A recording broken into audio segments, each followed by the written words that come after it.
Welcome back to the deep dive. We're here to really cut through the noise and get straight to the source material. That's right. Today we are tackling a really important topic, instructional design, ID as it's often called. Yep. And our mission really is to give you that shortcut to understanding it better. We're going to explore the foundational blueprints, the design frameworks, Okay. and the core learning theories, basically how people actually learn.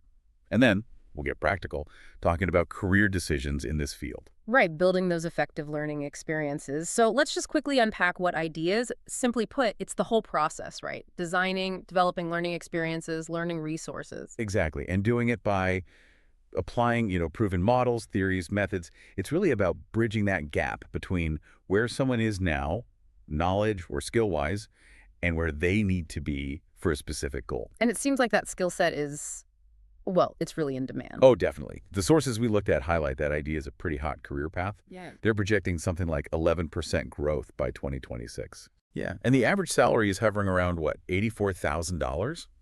But here's something interesting. A lot of people kind of just stumble into this work. The accidental IDs. Exactly. Yeah. Maybe they're a subject matter expert and someone asks them to train their colleagues and suddenly they realize, uh-oh, I need some structure here. Makes sense. So, whether you fell into it or chose it, structure is key. Our roadmap today seems pretty clear then. We'll kick off with the classic framework, ADDIE. Right. Then look at its more agile challenger, Sam. Mm-hmm. And we'll get into the science bit, the 3 big learning theories, The foundations. and wrap it all up with that practical debate. Master's degree, certificate, or maybe just a killer portfolio. That's the plan. Okay, let's start with the big one, a model almost everyone encounters first in ID. ADE. AD. Right. It's an acronym, of course. Stands for Analyze, Design, Develop, Implement, and Evaluate. Okay. It actually has military roots. Came out of Florida State University back in the 70s. They were trying to standardize course development for the U.S. military. And a little fun fact, the final phase wasn't always evaluate. Originally, it was control. Control. Evaluate sounds a bit more constructive. I think that too. Wisely swapped out. Now, ADDIE gets a bit of a bad rap sometimes, doesn't it? People call it heavy, slow, this kind of rigid waterfall thing where you can't start the next step till the previous one is totally done. Is that a fair picture? Well, that is the common criticism. You hear it a lot. Yeah. But honestly, it often misrepresents the original idea. Many scholars point out that ADDIE is really meant to be a descriptive framework. Descriptive, not prescriptive. Exactly. It outlines the logical things you need to think about when designing instruction. Analyze the need, design a solution, develop it, implement it, evaluate it. It doesn't necessarily force you into this strict linear sequence. So the phases can overlap. It can be flexible. Absolutely. Think of it more like a guide, and people adapt it. Like the U.S. Navy uses something called PADDIE plus M. They added planning at the start and maintenance at the end. So it can be flexible. Okay, that makes more sense. If ADDIE is the established structure, let's talk about the response to it. The Agile Alternative you mentioned. Yeah, Sam. The Successive Approximation Model, developed by Michael Allen and Richard Seitz. And yeah, it was explicitly created as a reaction to that perceived stiffness of ADDIE, the waterfall approach. So what's the core difference in philosophy? Speed and iteration. That's the heart of it. Where ADDIE, or at least the criticism of it, emphasizes really thorough upfront analysis, Sam says, let's get prototyping quick. So prototyping. Yeah, they actually encourage designers to, and this is a direct quote, guess where necessary. Wait, guess. If I'm on a tight budget or timeline, isn't guessing pretty risky? What if my guess is wrong and I waste resources? That's the potential downside, sure. But Sam argues you mitigate that risk through constant collaboration and, crucially, the prototypes themselves. Instead of relying on huge, detailed written documents, which, let's face it, can be easily misunderstood, Sam uses a core cycle. It's this continuous loop of design, develop, evaluate. The prototype is the living design document. It's functional, people can see it, react to it. And it all starts with something called a savvy start. Exactly. It's designed as this high-energy brainstorming kickoff. You get all the key people in the room, stakeholders, the budget holder, critically, even some of the actual learners. Figures involved from the start. That's key. Absolutely. And here's a really interesting twist in Sam. They advocate working backwards. Backwards? How does that work? You start the design by figuring out the very last thing the learner needs to be able to do, the hardest skill, the final performance. You define that first, functionally. Essentially, you design the ending before you design the beginning. Design the ending first. That's Counterintuitive, but I can see how it focuses things. Fascinating. It really is. Okay, so we've got ADDIE, the structured framework, and SAM, the iterative prototyping model. That's the how of building instruction. But now we need to get into the why it's built that way. Precisely. And that means diving into the science, the foundational learning theories. These theories, they don't give you easy answers, but they provide that essential clarity and direction. So where do we start? What's the first major theory? We start with the oldest, behaviorism. Think Pavlov, Skinner. The core idea here is pretty straightforward: stimulus response. Okay. For a behaviorist, learning is defined simply as an observable change in behavior. They're not really interested in what's going on inside the learner's head, the thoughts, the feelings, just the action you can see. So if I'm designing safety training, a behaviorist approach would focus purely on whether the employee performs the safety procedure correctly after the training. Measurable action is everything. Exactly. And the big practical impact of behaviorism on ID is in writing those super precise, measurable learning objectives. You might have heard of Major's criteria.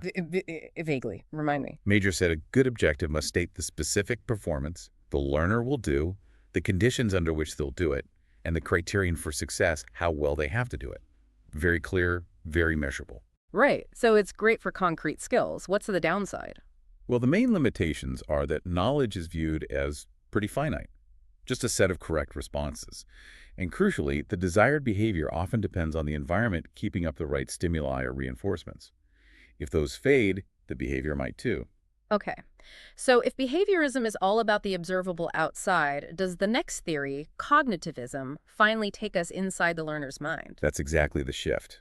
Cognitivism views learning not just as a behavior change, but as an internal, active mental process. The learner isn't passive. They're actively organizing experiences, trying to make sense of things. And the key idea there is schema. Schema, yes, that's central. It refers to the learner's existing knowledge structure in their mind. Cognitivism says you need an existing schema, some prior knowledge framework, to successfully process and integrate new information. So going back to my training example, if I'm teaching complex software, I can't just throw features at people. I need to understand what they already know about similar software or maybe underlying concepts so they have mental hooks to hang the new information on. Precisely. Learner analysis becomes absolutely paramount in cognitivism. You have to understand the learner's starting point. Instruction needs to connect to their existing cognitive structure to be meaningful. Otherwise, it's just rote memorization. And this allows for more complex learning objectives. Definitely. Cognitivism is much better suited for objectives involving higher-level thinking, analyzing, evaluating, problem-solving.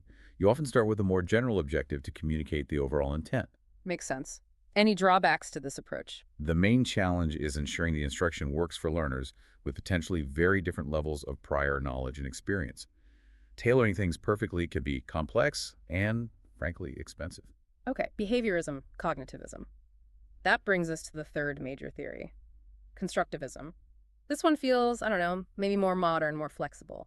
It is often seen that way. Constructivism takes cognitivism a step further. It says individuals don't just process information, they actively construct their own knowledge based on their experiences. Knowledge isn't something you can just transmit from teacher to student. So learning is unique to the individual. Largely, yes. Key assumptions are that learning is adaptive, it's deeply situated in a specific context, and social interaction often plays a really important role in that construction process. What does that mean for the instructional designer then, if everyone builds their own meaning? It means you have to really account for the learner's prior knowledge, sure, but also their interests, their goals. You need to provide authentic context, real-world scenarios. The learning goal itself is often more open-ended.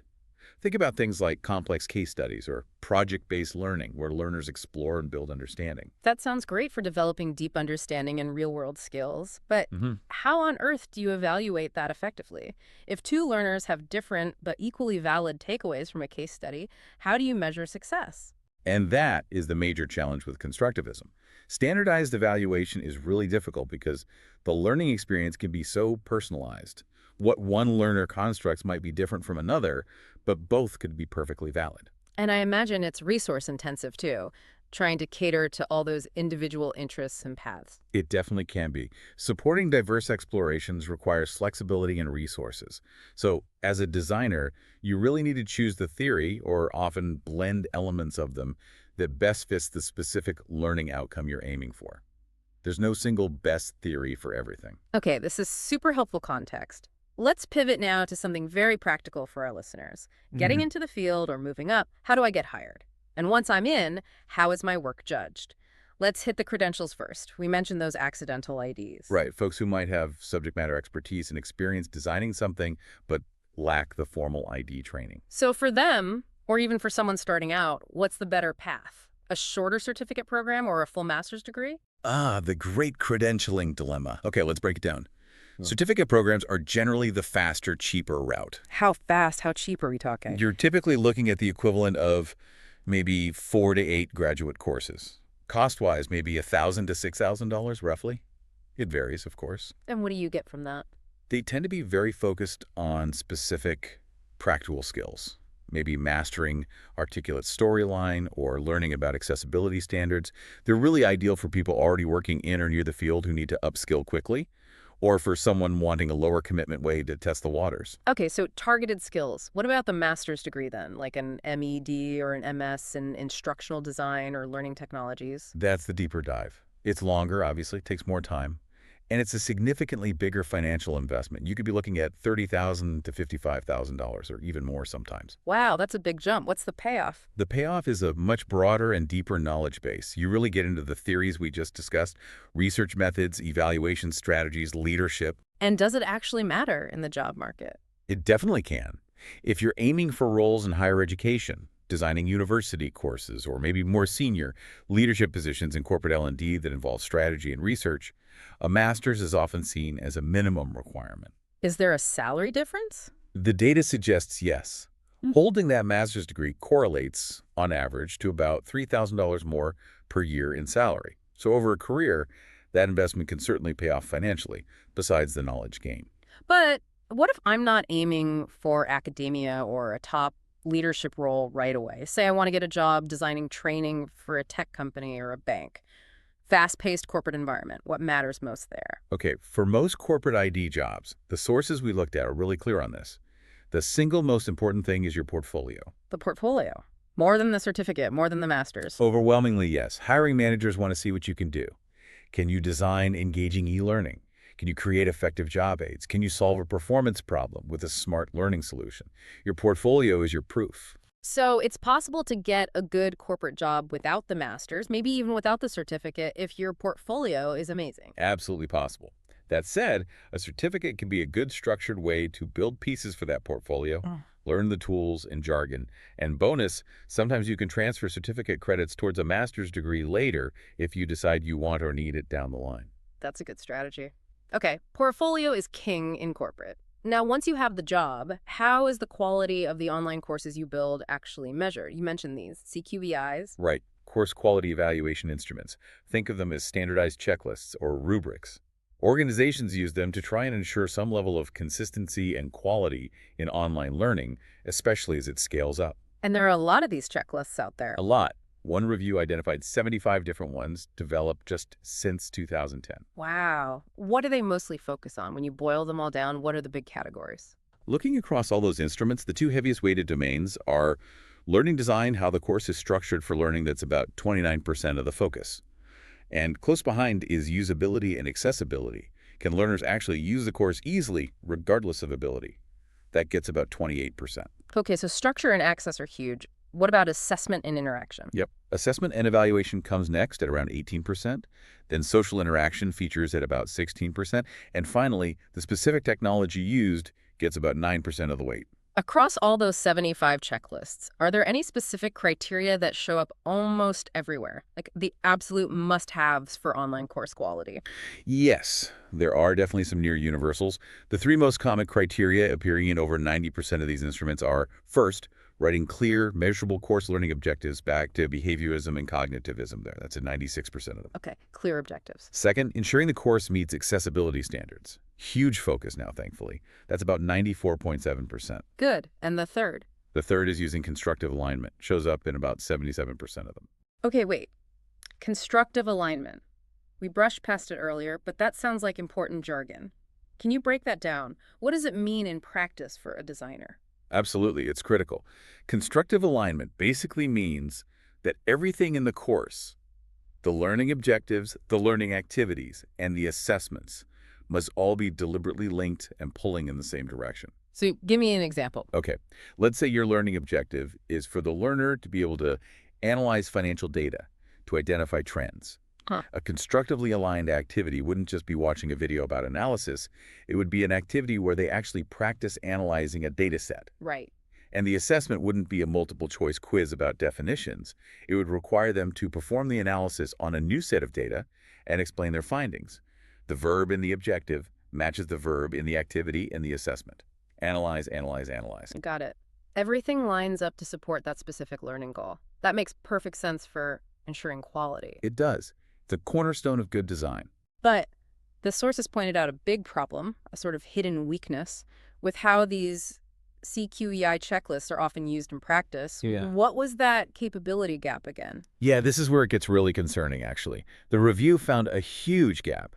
Almost half, 49% of these quality checklists have no linked resources to help the instructors or designers actually build the skills needed to meet the criteria. So the checklist says, ensure constructive alignment, but offers no help on how to do that. Exactly. Or, maybe even worse, a staggering 71% of these instruments fail to clearly explain the why behind the criteria, the underpinning research, the learning theory, the pedagogy that makes that checklist item important in the first place. Hold on, let me get this straight. We spent all this time talking about ADDIE, SAM, behaviorism, cognitivism, constructivism, the foundations. And the very tools designed to measure the quality of instructional design often don't even mention or link back to those foundations. That's the finding. It's a major disconnect. That feels, well, it feels like it reduces instructional design to just box ticking, doesn't it? It's compliance, not actual quality improvement or professional development. That's precisely the risk. Yeah. It focuses staff on meeting the checklist requirements rather than engaging in deeper critical thinking about what actually makes learning effective based on, the science of learning. Yeah. It doesn't empower them to become better designers necessarily. Wow. Okay. This has been a really illuminating deep dive. We've covered a lot of ground, from the structured approach of ADDIE, Contrasted with the faster, iterative style of SAM. and we really grounded ourselves in those core learning theories. Behaviorism's focus on the observable, Cognitivism's look inside the mind with schema. and constructivism's idea of learners actively building their own knowledge. And we tackle the practical career side too. The masters often being key for higher ed and leadership, while that killer portfolio rules in the corporate world. But this whole journey reveals a kind of central tension, doesn't it? The field itself is built on these quite robust, sometimes sequential models like ADEE, and these deep, well-researched theories of learning. Right. Decades of research there. Yet the industry trend seems to be pushing towards faster, agile methods like SAM. And as we just discussed, the quality tools, the CQEIs, often fail to connect the dots back to that foundational theory. It creates a real paradox. So that leaves us with a pretty critical question for you, the listener, especially if you're working as an instructional designer. In this environment that demands speed, iteration, rapid development, how do you personally ensure that the courses you're building quickly are still deeply, ethically, and effectively grounded in the science of how people actually learn? Especially when the checklist you might be using doesn't explicitly demand that theoretical justification, that pedagogical why, that responsibility, that intellectual and ethical commitment to effective learning based on evidence.